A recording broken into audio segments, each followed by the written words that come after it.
আচ্ছা, আমি এখন যে ভিডিওটা করতে বসেছি এটা হচ্ছে ম্যান্ডি যে আদিক্ষাল্লা পানা যেই কি বলবো ট্রেন জার্নি বা ঘুরতে যাওয়া এটার উপরে বেস করেই বা এটা নিয়েই আমি এখানে ভিডিওটা করতে বসেছি।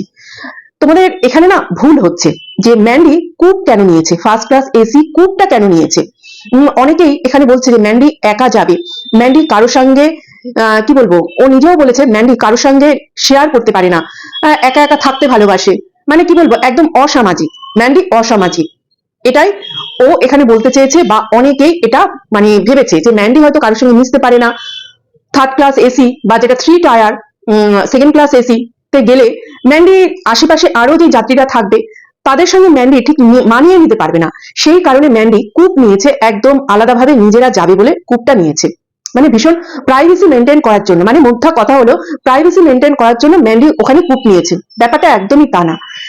ম্যান্ডি 2 বছর 3 বছর আগে যে কাণ্ডটা ঘটিয়েছিল, ম্যান্ডিকে তো মোটামুটি আজকে 50,000 জন দেখে ম্যান্ডির ভিডিও ম্যান্ডি একটা ভাইরাল ফেস, কি করে ভাইরাল হয়েছে সেটা আমরা সবাই জানি। হ্যাঁ, 3 বছর আগে ও যে কাণ্ডটা করেছে সেটা জন্যই কিন্তু ওকে আরো বেশি লোক চিনেছে।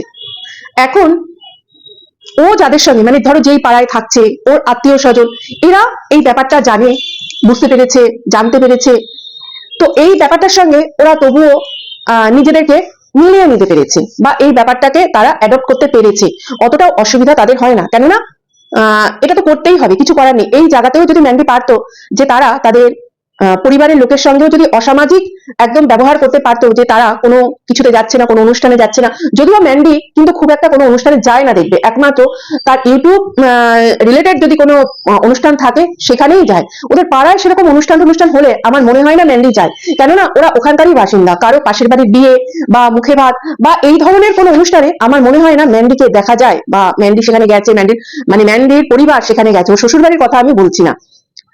যেহেতু সবাই দেখলেই কিন্তু একটা মানে এমনি যদি তাকায় তার দিকে, ম্যান্ডি আর স্যান্ডির কিন্তু মনে হবে ওই সেই কারণে তাকাচ্ছে বা ওরা ওই কারণে আলোচনা করছে ম্যান্ডিকে নিয়ে, কি কারণে না, ও যে ঘটনাটা ঘটিয়েছিল, এই যে আমরা জানি সেই কথাটা আমি আর বলছি না, কি ঘটনা ঘটিয়েছিল, মানে এমন ঘটনা এটা কিন্তু ভুলে যাওয়ার ঘটনা না। সবাই ভুলে যেতে চাইলেও ওদের কিন্তু মনে আছে, একটা জায়গায় ওরা চাপা দিয়ে রেখেছে, এবং ওদের কি বলবো ওদের কথাবার্তা ওরা যেরকম একটা করে, খুব লোক দেখানো যে একটা ব্যাপার করে নিজেদের মধ্যে, নিজেদের যে একটা এতটা ঘনিষ্ঠতা, এতটা ওদের মানে হাজবেন্ড ওয়াইফের এতটা মিল যেটা দেখায়, ওটা কিন্তু সত্যি জোর করে দেখায়, তোমরা ভালো করে লক্ষ্য করলে বুঝতে পারবে। তো যাই হোক, ওদের এই কারণে ওরা কিন্তু 3 টায়ার এসি বা 2 টায়ার এসিটা নেয়নি, যে কারণে ওরা কূপ নিয়েছে। দেখো কূপ যেখানে নিয়েছে, একটা হচ্ছে কূপ ফার্স্ট ক্লাস, আরেকটা হয় কেবিন হয়। এবার কূপে দুটো হচ্ছে ইয়ে থাকে, কি বলবো বাংকার থাকে, একটা ওপরে একটা নিচে, আর যেটা কেবিনে কিন্তু 4টে থাকে, 4টে বাংকার থাকে। তো যেখানে পরিবারে ধরো 4 জন মেম্বার আছে তারা কিন্তু কেবিনটাই নেয়।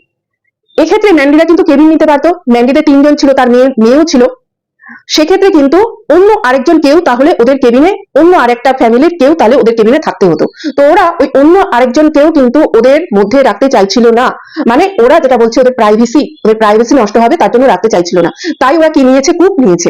এবার কূপে তার মেয়েকে নিয়ে তার শুতে হয়েছে, কখনো ও বলছিল তার হাজবেন্ডের কাছে যাচ্ছিল শুতে, কখনো ওর মেয়ের সঙ্গে শুতে হয়েছিল। এবার জানি না ওর মেয়ে তো যথেষ্ট বড়, মানে খুব একদম গ্যাদা বাচ্চা তো না, ওর মধ্যে ওর আর ওর মেয়ের হয়ে গেছিল কিনা আমার জানা নেই, যতটা সম্ভব মনে হয় না, কতই বা চওড়া থাকবে।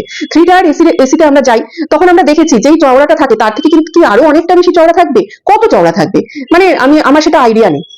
তো এই যে কূপে সাধারণত কারা যায়, কূপে যায় হচ্ছে যারা নিউ কাপেল, হানিমুন কাপেল যারা থাকে তারা কিন্তু কূপটা নেয়। তো আমার ইচ্ছে আছে যে কূপে যাব একবার, আর না হলে এই যে ফার্স্ট ক্লাস কেবিনে যাব। এবার কূপে আমাদের যাওয়া হয় না, কারণ আমরা হচ্ছে 3 জন, আমরা বাড়ির মেম্বার হচ্ছে 3 জন, তো 3 জন কূপে অসম্ভব। তো যদি কেবিন হয়, ফার্স্ট ক্লাস কেবিন হয়, কেবিনে যাওয়া যাবে। তো তাহলে ওই অন্য আরেকজন কোনো মানে অন্য আর কোনো যাত্রীর একজনকে তাহলে ওখানে দিতে হবে, অন্য আর একজন যাত্রীকে সেই কেবিনে মানে সে পাবে, সিট পাবে, এটাই হচ্ছে ব্যাপার। এইবার দেখো কূপের ভাড়া কিন্তু ফ্লাইটের ভাড়ার মতন বা তার থেকেও বেশি অনেক সময়। আমার বাড়ির কথা আমি বলি, আমি ভীষণ ট্রেন জার্নি করতে ভালোবাসি, প্রচন্ডই আমি ট্রেন জার্নি করতে ভালোবাসি। এক রাতের হলে তো কথাই নেই, 2 রাতের হলেও আমার কোনো অসুবিধা হয় না, শুধু আমার ওয়াশরুমটা নিয়ে একটু অসুবিধা হয়, কেননা 2 দিন হয়ে গেলে তখন ওটা একটু নোংরা হতে আরম্ভ করে, যতই পরিষ্কার করা হোক যতই যা হোক, তো সেই ক্ষেত্রে আমার একটু অসুবিধা হয়। বাকি আমার আর কোনো কিছু অসুবিধা হয় না। কিন্তু আমার বাড়ির আর যে 2জন মেম্বার আছে তারা কিন্তু ফ্লাইটটাই বেশি প্রেফার করে, তো এই নিয়ে আমাদের বাড়িতে আবার লেগে যায় ঝামেলা। আমি বলি আমি ট্রেনে যাব, নানান লোক থাকবে, আর বিশেষ করে 3 টায়ার এসি হলে অনেক লোকের সঙ্গে গল্প করতে করতে কথা বলতে বলতে সময় কেটে যায়, এটা খেলাম ওটা খেলাম সেটা খেলাম, এই করতে করতে সময় কেটে যায়। বিশেষ করে যখন রাত হয়, তো রাত হলে যে অজানা স্টেশন গুলো যখন যায় সেটা দেখতে আমার মারাত্মক ভালো লাগে। মানে আমি তখন উঠে বসে পড়ে সেই আতশোয়া অবস্থায় আমি মানে পর্দাটাকে সরিয়ে আমি সেই অচেনা অজানা স্টেশন গুলো, যার মধ্যে টিমটিম করে হয়তো কোনোটা লাইট জ্বলছে, একটু ছোট স্টেশন গুলো যেগুলো হয় টিমটিম করে লাইট জ্বলছে, একটু আলো আধারি ব্যাপার থাকছে, ওইসব স্টেশন গুলো দেখতে আমার ভীষণ ভালো লাগে। নাম না জানা স্টেশন, ভীষণ মারাত্মক ভালো লাগে সেই সব দৃশ্যগুলো দেখতে। আমি ঘুমাই খুব কম, খুবই কম ঘুমাই, কিন্তু আমার বাড়ির লোক ঘুমায়। আমার এমনিতেই মানে অন্য নতুন কোনো জায়গায় গেলে নতুন বিছানা, আমার বালিশ চেঞ্জ হলেও আমার ঘুম আসে না। যেমনি আমার নিজের বাড়িতে আমি যদি অন্য কোনো ঘরে গিয়েও আমি শুই, অন্য কোনো বিছানায় গিয়েও শুই, আমার ঘুম আসবে না। আমার নিজের চেনা বিছানাটা লাগবে, আমার নিজের চেনা বালিশটা লাগবে, আমার নিজের চেনা কম্বলটা লাগবে, তবেই আমার ঘুমটা শান্তিতে আসবে। এইরকম হচ্ছে আমি। তো ম্যান্ডিরা যে এই 3 টায়ার এসি বা সেকেন্ড ক্লাস এসিতে ওরা যায়নি, ওরা কুপ নিয়েছে, এটার একমাত্র কারণ হচ্ছে ওই যে 3 টায়ার এসিতে ও যদি যেত আরো 2 দিন ধরে, যদি 1 রাতের গল্প হতো তবুও একটা কথা ছিল, এখানে 2 রাতের গল্প, তাহলে ও 2 রাতই তো মনে হয় ছিল, মানে 2 রাত না, মানে 2 দিন, 1 রাত আর পুরো সারাটা দিন দিয়ে তারপরে ভোরবেলা, হ্যাঁ 2 রাতের। তো ওকে লোকে অনেক বেশি চিনে ফেলার একটা চান্স ছিল, অনেক বেশি চেনার চান্স ছিল। তখন তারা যদি দূরে থেকেও চিনতে পারতো এবং কেউ কারোর সঙ্গে ওর ব্যাপারে বা ওর ব্যাপারে না হোক ওর দিকে তাকিয়ে কিছু বললেও, তখন ম্যান্ডির কিন্তু মনে হতো ওই যে আমার কথা নিয়ে আলোচনা করছে, আমাকে চিনতে পেরেছে। ম্যান্ডি কিন্তু তাহলে এত স্বতঃস্ফূর্ত ভাবে ব্লগ গুলো করতে পারতো না, ভিডিও গুলো করতে পারতো না। ও যেগুলো আমাদেরকে দেখায় যে ওর জীবনে যেগুলো হয়ে গেছে সেগুলো ওর কাছে কোনো ব্যাপারই না।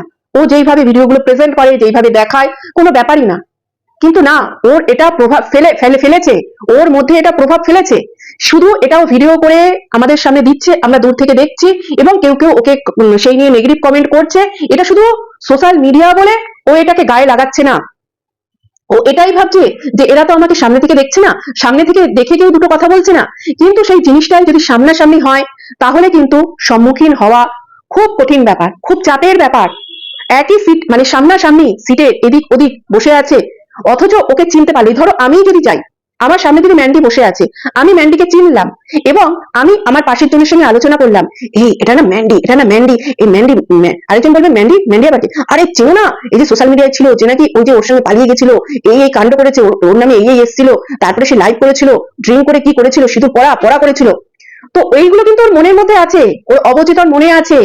ও সেইগুলোকে ধামা চাপা দিয়ে রাখার চেষ্টা করে, ধামা চাপা দিয়ে রাখার চেষ্টা করে, কিন্তু মুছে ফেলতে কোনোদিনও পারবে না। আর এই কারণেই ও কি করেছে, ও 3 টায়ার এসি নেয়নি, ও নিয়েছে হচ্ছে কুপ নিয়েছে। না হলে কিন্তু এই ক্ষেত্রে ও কেবিনও নিতে পারতো, ও কেবিন নেয়নি। আর কুপে আমি যেটা বুঝলাম যে ভীষণ বোরিং, ভীষণ বোরিং 2 রাত্রি জার্নি করাটা। তার থেকে 3 টায়ার বা 2 টায়ার যেটা সেকেন্ড ক্লাস এসি, এইগুলোতে যাওয়া আমার মনে হচ্ছে অনেকটাই, মানে 2 রাত্রি জার্নি করা অনেকটা, মানে তাড়াতাড়ি করে, মানে লোকের সঙ্গে কথা বলতে বলতে সময়টা কেটে যাবে। কিন্তু ওই তিনজনের মুখ দেখছি, আর এরা দেখছি সব সময় মোবাইলেই ব্যস্ত, যেখানে যাচ্ছে সেখানে মোবাইলেই ব্যস্ত। আমরা ঘুরতে যাই, আমরা কিন্তু মানে কি বলবো, এই যে খাওয়া দাওয়ার ব্যাপারটা, একে দেখছি মানে বাড়ির মতন তো এটা মেনে নিতে হবে। তুমি যখন বাইরে কোথাও ঘুরতে যাচ্ছ, বাড়ির মতন তুমি ভাত ডাল তরকারি এগুলো তুমি পাবে না। সেখানে যা যা খাবার তোমাকে সেটাই খেতে হবে, মানে মোটামুটি তোমার একটু পেটটা ভরলেই চলবে। তুমি যদি মনে করো আমি বাড়ির মতন মাছের ঝোল ডাল ভাত হেনা তেনা পাবো, পাবে না। তুমি দার্জিলিং যাও, পুরী যাও, সেখানে পর্যন্ত তুমি পাবে, কিন্তু তুমি অন্য রাজ্যে যাও, সেখানে গেলে তোমাকে এইগুলো মানে একদম তালাচাবি কদিন মেরে রাখতে হবে। তুমি তবুও ওখানে গেছো, যদি সাউথ ইন্ডিয়ায় যায় ঘুরতে তাহলে তো হয়ে গেল, খাওয়া দাওয়া মাথায় উঠলো। আমরা একবার গেছিলাম, সে খাওয়ার জন্য প্রচন্ড অসুবিধা হয়েছে। এখন ভাইসাকেও কিন্তু বাঙালি খাবার পাওয়া যায়, বাঙালি খাবার, ভালো খাবার পাওয়া যায়। এবার এরা দেখছি মানে ম্যান্ডির এই যে টাওয়াল কাণ্ডটা যে হলো, 3 টায়ার ভালো যে ট্রেনগুলো আছে সেখানেও কিন্তু হ্যান্ড টাওয়াল দেয়। সেখানে মানে তোমার যেগুলো হ্যান্ড টাওয়াল, যে বালিশের, ওগুলো আমি জানি না ওগুলো হ্যান্ড টাওয়াল না ওগুলো বালিশের কভার, অনেকে বালিশের উপরে দিয়েও অনেকে শোয়, অনেকে ওগুলো সকালবেলা মুখ টুক ধুয়ে মোছার জন্য অনেকে ইউজ করে, চাদর দেয়, কম্বল দেয়। তো আমি আমি মানে ওদের কম্বল না আমি ইউজ করি না, আমি বাড়ি থেকে আমি ওই পাতলা পাতলা যে কম্বলগুলো আছে আমি ওগুলো নিয়ে যাই। হ্যাঁ, চাদরটা যে সাদা চাদর দেয়, সাদা চাদরগুলো আমি নিই, ওই পাতার জন্য আমি নিই, আর যেগুলো ওটা গায়ে দেওয়ার জন্য নিই।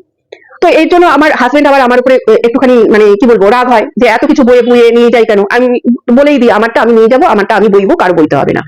তো এই হচ্ছে ব্যাপার। তো এইখানে ম্যান্ডিকে হ্যান্ড টাওয়াল দিয়েছে কি দেয়নি এটা কিন্তু আমরা এখনো আমরা জানি না। মানে ম্যান্ডি কি ওটা হ্যান্ড টাওয়ালটা নিয়েছে কি নেয়নি এটা এখনো আমরা জানি না। ম্যান্ডির ভার্সন হচ্ছে আমরা নিইনি, আমাদেরকে জোর করে বলছে, মানে চোর সাব্যস্ত করছে। তো এই ক্ষেত্রে বলি এইরকম কিন্তু অনেকেই আছে যে হোটেলে গিয়ে হোটেলের যে বেড কাভার গুলো আছে না, দেখবে খুব সুন্দর সাদা সাদা বেড কাভার গুলো, সুতির সাদা সাদা বেড কাভার দেয়, এইগুলো অনেকেই ভীষণ পছন্দ করে। আমি অনেকদিন আগে একটা জায়গায় আমি শুনছিলাম যে সে ওরকম মানে নিয়ে এসেছিল, বেড কাভার নিয়ে এসেছিল। আরেকজনের কথা বলছি, মানে আমার চেনা জানা, আমি এখানে বলতে পারছি না, মানে আমার কোনো আত্মীয় না কিন্তু আমার চেনা জানা।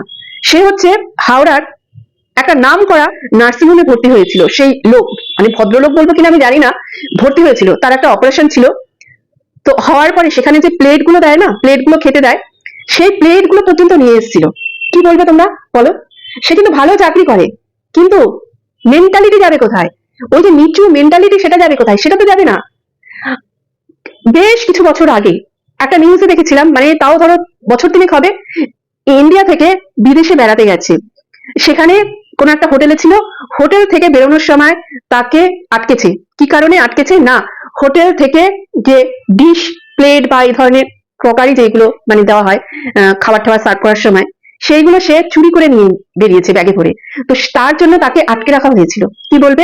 সে বিদেশে বেড়াতে গেছে, তার কি মানে টাকা পয়সা নেই? টাকা আছে বলেই তো সে বিদেশে বেড়াতে যেতে পেরেছে। তাহলে তার মেন্টালিটিও ওই রকম। হঠাৎ করে যদি গজিয়ে ওঠে, হঠাৎ করে যদি কম পরিশ্রমে কেউ এত টাকা ইনকাম করে নেয়, তখন তাদের মেন্টালিটিটা কিন্তু ওই রকমই থাকে। তখন সে গলা উঁচিয়ে বললে চলবে না যে আমরা ফার্স্ট ক্লাস এসিতে চেপেছি, আমাদেরকে দেখে মনে হচ্ছে আমরা টাওয়াল চুরি করেছি, এটা বললে কিন্তু হবে না। তো এইখানে ও যতই গলা উঁচিয়ে মানে বলার চেষ্টা করুক যে আমি এটা নিইনি, এটা জানি না কতটা বিশ্বাসযোগ্য হলো, নাও নিতে পারে, নিতেও পারে, বলা যায় না। আমরা তো ওখানে সামনে ছিলাম না, আমরা তো দেখিনি, হতেও পারে। এবার ওদের হয়তো দেখে ওই যে রেল কর্মী, তার হয়তো মনে হয়েছে যে হ্যাঁ এরা নিতে পারে। তারও হয়তো, তারা তো প্রচুর পাবলিকের সঙ্গে ডিল করে, তো তার হয়তো মনে হয়েছে, ওনার সঙ্গে হয়তো উনি হয়তো এরকম দেখেছে। এবার ওদেরকে দেখে মনে হয়েছে যে এরা 70 টাকা ইনকাম করেছে, এইরকম পাবলিক এদের, মানে এরা কোথার থেকে উঠে এসেছে। ওই যে রেলকর্মীর, সে কিন্তু এদেরকে দেখে বুঝতে পেরেছে যে এ কোথার থেকে উঠে এসেছে, তাহলে এইটা করতে পারে। তার জন্যই হয়তো ওই রেলকর্মী তাকে এইরকম কথা বলেছে। আর সেইটা শুনে আমাদের ম্যান্ডি তেড়ে ফুড়ে রেগে গিয়ে ঝগড়া করতে বসে পড়েছে তার সঙ্গে, এবং ক্যামেরাটা অন করে। এইরকম পরিস্থিতি মানে যদি কোনো ভদ্র মানুষের সঙ্গে হতো, সে কিন্তু কখনোই ওই ক্যামেরাটা অন করে এই জিনিসটা সবার সামনে আনতো না, কখনোই আনতো না। কিন্তু সেইটাকে সবার সামনে নিয়ে এসেছে যাতে এটা নিয়ে কন্টেন্ট হয়, এইটা নিয়ে আরো ভিউজ পায়, তার জন্য। তো সেই ভিডিওতে দেখা গেছে যে ও যখন গাড়ি করে মানে ট্রেন থেকে নেমে গাড়ি করে যাচ্ছে, তখন একটা মানে মুখ টুক ধুলো, হোটেলে যখন খেতে গেছে একটা টাওয়াল দিয়ে কিন্তু মুখ মুছছে দেখা গেছে। এবার সেটা কি ওই টাওয়ালটাই? না, সেটা ওই টাওয়ালটা না। ওটা একটা মানে সাদা সাদাই দেখা গেছে, কিন্তু ম্যান্ডির ফোনে প্রচুর ফিল্টার দেওয়া থাকে, তো ওটা লাইট পিঙ্ক কালারের ছিল। ফিল্টারের চোটে ওই পিঙ্ক, লাইট পিঙ্ক কালারের টাওয়ালটাও কিন্তু কি বলবো একটু সাদা হয়ে গেছে, কিন্তু তবুও ভালো করে দেখলে বোঝা যাবে যে ওটা বেবি পিঙ্ক কালার দেখা যাচ্ছে। ওটা হোটেলের বা ট্রেনের যে টাওয়াল গুলো, ওগুলো দেখলে কিন্তু বোঝা যায় ওগুলো যে মানে কি বলবো, ওগুলো হোটেলের টাওয়াল, ট্রেনের টাওয়াল দেখলেই বোঝা যায়। একটু মোটা টাইপের হয় টাওয়াল গুলো, একটা আলাদাই, ওগুলো বানানোই হয় মনে হয়, একটু আলাদাভাবে বানানো হয়। এইবার ম্যান্ডি ঘুরতে গিয়েও মনে করে ও বাড়ির মতন খাবার পাবে, বাড়ির মতন ট্রেনেও বাড়ির মতন খাবার পাবে, এটা মনে করে। অনেক নন বেঙ্গলি, মানে বেশিরভাগ নন বেঙ্গলি গুলো ওরা আছে, নন বেঙ্গলিরা আছে যারা যখন ট্রেন জার্নি করে তারা কিন্তু সঙ্গে মানে শুকনো খাবার নিয়ে নেয় যখন দুরাতে ট্রেন জার্নি হয়ে যায়। এই যে মানে কি বলবো, ব্যাঙ্গালোর ঠ্যাঙ্গালোর গেলে তো দুরাতে জার্নি, তখন তারা কিন্তু ব্যাঙ্গালোর বা মুম্বাই এসব জায়গায় গেলে দুরাতে জার্নি, একটু শুকনো খাবার তারা নিয়ে নেয়। যেমন হচ্ছে পরাঠা, পরাঠা যেমনি এসিতে গেলে তো খারাপ হওয়ার কোনো কথা না, এখন শীতের সময় খারাপ হওয়ার কোনো কথা না। তারপরে আচার রাখে সঙ্গে, শুকনো যে আলুর তরকারি আছে, এখন তো হচ্ছে মটর আলু ফুলকপি দিয়ে শুকনো যে তরকারি, এইগুলো নিয়ে নেয় যাতে পরের দিন পর্যন্ত কিন্তু চলতে পারে। আর যে পরাঠাগুলো করে নেয়, দেখবে রুটিটা নষ্ট হয়ে যায়, কিন্তু সেটাকে যখন আমরা ঘি দিয়ে সেকি মানে এদিক ওদিক করে নিই, তখন কিন্তু সেই জিনিসটা নষ্ট হয় না। তো এই যে যাদের খাওয়ার এত প্রবলেম, এতটাই প্রবলেম, যারা খেতে মানে তাদের খাওয়াই হচ্ছে সর্বস্ব, যেখানে যাব আমি ভালো খাবার চাই, এটা করলে হবে না। এটা করলে তোমাকে ঘোরা বন্ধ করে দিতে হবে, তুমি ঘরে বসে থাকো, ঘরে বসে ভালো মন্দ রান্না করে খাও, কিন্তু তুমি যদি মনে করো যে আমি ট্রেনে ভালো খাবার পাবো, আমি এখানে ঘুরতে যাচ্ছি, আমি এখানে বাড়ির মতন মাছ ভাত পাবো, হবে না, হবে না। তবে আমরা যখন ব্যাঙ্গালোর গেছিলাম দুরান্ততে, তো তখন কিন্তু দুরান্তর প্রথম দিকে দেখতে দুরান্ততে কিন্তু খুব ভালো খাবার দিত, বেশ স্বাদিষ্ট লাগতো খাবারগুলো, কিন্তু এখনো দুরান্তে খাবার খারাপ হয়ে গেছে, এখন আর ভালো নেই আগের মতন। আর এই যে হোটেলে গিয়েও কি করলো না, ডিমের ঝোল ভাত, না ডিমের ঝোল ভাত খাবে না, কেননা ডিমের ঝোল ভাত হচ্ছে অম্বল হবে, গ্যাস হবে, অম্বল হবে, তেল মশলা দিয়ে তৈরি। এবার ওরা নিল হচ্ছে বিরিয়ানি, বিরিয়ানিটা তো মানে কি বলবো, ঘি থাকে, এবার ঘি কতটা দেয় তা জানি না, তার মধ্যে যে ডালদা ফালদা হেনা টানা দেয়, আরো যে মশলা দেয় সেটা তো আরো বেশি রিচ আমার মনে হয়, তাই না?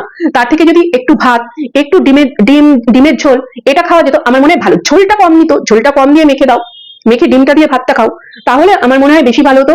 আর দেখবে হোটেলে একটা সবজি মানে মিক্সড সবজির একটা তরকারি পাওয়া যায়, মানে পনির থাকে, বিনস থাকে, গাজর থাকে, মটরশুঁটি থাকে, এই দিয়ে একটা মিক্সড সবজি পাওয়া যায়, ওটা আমার সব থেকে ভালো লাগে। মানে আমি অন্য কিছু বাদ দিয়ে আমি যখন ঘুরতে যাই আমি ওইটা প্রেফার করি রাতের দিকে। ধরো দিনের বেলায় যখন আমি ঘুরতে গেলাম তখন তো হোটেলে খাবার পাওয়া যায়, অসুবিধা হয় না, কিন্তু রাতের দিকে যখন ডিনারটা নিই তখন আমি ওই মিক্সড যে সবজিটা ওটা, তার সঙ্গে রুটি, দুটো দুটো রুটি নিয়ে নিলাম।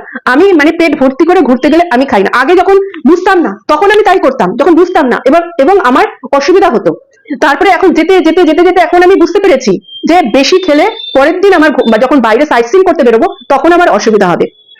এইবার এরা গেল ঘুরতে, একটা জায়গায় ঘুরতে গেল, আচ্ছা ট্রেন থেকে নেমে এরা 8 ঘন্টা জার্নি করে এরা গেল কাসল, গেল কাসলে গিয়ে এদের একটু রেস্ট নিয়ে এদের বেরোনোর কথা ছিল কোথায়, একটা সাইট সিইং করতে যাওয়ার কথা ছিল, সেই সাইট সিইং যেখানে যাবে সেটা আমার ঠিক মনে নেই। এরা কি করলো, এরা সাইট সিইং গেল না, এরা হোটেলে বসে বসে মানে শুয়ে শুয়ে এরা সিনেমা দেখলো। মানে তাহলে তোমাদের ঘুরতে যাওয়ার কি দরকার ভাই, টাকা পয়সা খরচা করে অত দূরে? তাহলে তো তোমরা কলকাতারই কোনো একটা যে রিসর্ট আছে, অনেক রিসর্ট আছে, অনেক রাজবাড়ি আছে, সেখানে যাও, সেখানে গিয়ে তোমরা রিল্যাক্স করো, সেখানে তোমরা খানা পিনা করো, মানে রেস্ট নাও, নিয়ে দুদিন থেকে তারপরে তোমরা আসো। প্রচুর জায়গা আছে এখানে, যেমনি আমাদের এখানেই আছে রাজবাড়ি, কি ইটাচুনা রাজবাড়ি আছে, কলকাতায় আছে প্রচুর মানে রিসর্ট, সেখানে যাও, বা 5 স্টার কোনো হোটেল নিয়ে নাও, দুরাত থাকো, সেখানে গিয়ে রিল্যাক্স করো। তোমরা এত কষ্ট করে গেলে, এত টাকা খরচ করে গেলে, গিয়ে তোমরা কি করছো, কসলে গিয়ে তোমরা সেখানে গিয়ে টিভি দেখছো, সিনেমা মুভি দেখছো, অদ্ভুত, মানে অদ্ভুত, অদ্ভুতটাকেও অদ্ভুত। মানে আমি ভেবে পাই না, সিনেমা দেখার জন্য কেউ অত দূরে যায়? ঘরে বসেও তো সিনেমা দেখা যায়। তারপরে পরের দিন যাবে মানালি, যাবে শুনলাম, মানালিতে গিয়ে এবার আমরা দেখবো পরের আবার কি কাণ্ডটা করে। আরেকটা জিনিস যেটা খুব পরিমাণে কানে লাগছে, প্রচন্ড পরিমাণে কানে লাগছে, সেটা হচ্ছে এখানে ম্যান্ডি পুরো দমে বুঝিয়ে দিচ্ছে যে ম্যান্ডি তার বরকে ঘুরতে নিয়ে গেছে, ঘুরতে নিয়ে গেছে। এক জায়গায় দেখবে যখন গাড়িতে উঠলো, গাড়ি থেকে নামলো, ওরা চা খাচ্ছিল, সেখানে স্যান্ডু বললো যে এখানে আমার থাকতে ইচ্ছে করছে। তখন ম্যান্ডু বললো তোমাকে তাহলে এখানে রেখে দিয়ে যাই, তুমি যেখানে যাও সেখানেই তোমার থাকতে ইচ্ছে করে, তাহলে এরপরে যখন কাশ্মীরে যাব তোমাকে কাশ্মীরে রেখে দিয়ে আসবো, কাশ্মীরে নিয়ে যাব, কাশ্মীরে যাব না, তোমাকে যখন কাশ্মীরে নিয়ে যাব কাশ্মীরে রেখে দিয়ে আসবো, তোমাকে যেখানে নিয়ে যাই তোমার সেখানে থাকতে ইচ্ছে করে সেখানেই রেখে দেবো। তারপরে আরেকটা সাইট সিইং করলো, যেটা ভিউ পয়েন্ট প্রথম, সেটা স্যান্ডু বললো ওখানে বোধহয় রোপে ছিল, তো বললো চলো তোমাকে একটা টিকিট কেটে দিই। মানে প্রত্যেক পদে পদে পদে পদে বোঝাচ্ছে যে ওটা একটা ভেড়া, ভেড়াটাকে এই ম্যান্ডু পুষে রেখেছে, ভেড়াটার কোনো ক্ষমতা নেই বউটাকে পোষার, বউটার জন্য খরচ করার, বউটা ওর উপরে খরচ করছে, এবং প্রত্যেকটা পদে পদে ম্যান্ডু বুঝিয়ে দিচ্ছে যে দেখ আমি ইনকাম করি, আমি খাওয়াই, আমি ঘুরতে নিয়ে আসি, আমি টিকিট কাটি, আমি সবটা করি, হাসি মুখে কিন্তু সুন্দর করে বুঝিয়ে দিচ্ছে এখানে ম্যান্ডু। তো এই হচ্ছে ব্যাপার। আচ্ছা এরপরে আসি আরেকটা কথা, কে শুনলাম, কে কোন গোল দিদি শুনলাম আমার কচি দিদিকে কি থমকি চমকি দিয়েছে হোয়াটসঅ্যাপে। এত বড় সাহস এই গোল দিদির কি করে হয় ভাই? হ্যাঁ, এত বড় সাহস কি করে হয়? আমরা যা পারি বলবো, আমরা সমালোচনা করব আমার কচি দিদিকে নিয়ে, আমি বলবো, সঞ্জয় বলবে তার কচি দিদিকে নিয়ে, সমালোচনা করার হোক, যাই বলা হোক, আমরা বলবো, আমরা কন্ট্রোভার্সি ক্রিয়েটাররা বলবো, ভালো মন্দ যা হোক বলবো, কখনো চুমু খাবো, কখনো ছুঁড়ে ফেলবো, কখনো আদর করব, যা খুশি আমরা তাই বলবো। তুমি কে হে গোল্ডি দিদি, তুমি কে হে? হ্যাঁ, তুমি একজন কন্ট্রোভার্সি ক্রিয়েটারকে তুমি ফোনে হুমকি দিচ্ছ, হোয়াটসঅ্যাপে হুমকি দিচ্ছ? হ্যাঁ, এত সাহস তোমাকে কে দিয়েছে ভাই আমার কচি দিদিকে তুমি হুমকি দাও? হ্যাঁ, ভুলে যেও না তার পাশে আমি আছি, একদম এসো না আমার কচি দিদিকে তুমি হুমকি চমকি ধমকি দিতে, বুঝেছো? হ্যাঁ, এত বড় সাহস, কচি দিদিকে হুমকি দিচ্ছে। কি ভেবেছো, কি ভেবেছো আমি নেই কচি দিদির পাশে? আমি সব সময় আছি, সব সময় আছি। ও, কচি দিদি ম্যান্ডিকে নিয়ে ভিডিও করেছে আর অমনি তোমার গায়ে ফোসকা পড়ে গেছে না, তাই তুমি চলে এসেছো এখন কি কচি দিদিকে ধমকি দিতে? এত সাহস! তাহলে ওই মারুর ব্যাপারে যখন চুগলিবাজি করার জন্য তুমি ভয়েস রেকর্ড দিয়েছিলে, তখন তোমার মনে হয়নি যেটা আমি কেন করছি? হ্যাঁ, তখন মনে হয়নি না? আর এখন ম্যান্ডুর এই সব দেখে যখন প্রতিবাদ করছে আমাদের কচি দিদি, তখন তুমি এসছো এখানে আমাদের কচি দিদিকে তুমি ধমকি দিতে? হ্যাঁ, কত বড় সাহস কচি দিদিকে ধমকি দিতে এসছে! No no no no no, এসব একদম চলবে না এখানে, একদম চলবে না। যা হবে আমরা বুঝে নেব, আমরা বুঝে নেব, কচি দিদিকে আমরা বুঝবো। তুমি কে ধমকি দেওয়ার? টাটা বন্ধুরা, ভালো থেকো, সুস্থ থেকো, আর হাসি খুশি পজিটিভ অবশ্যই থেকো। টাটা।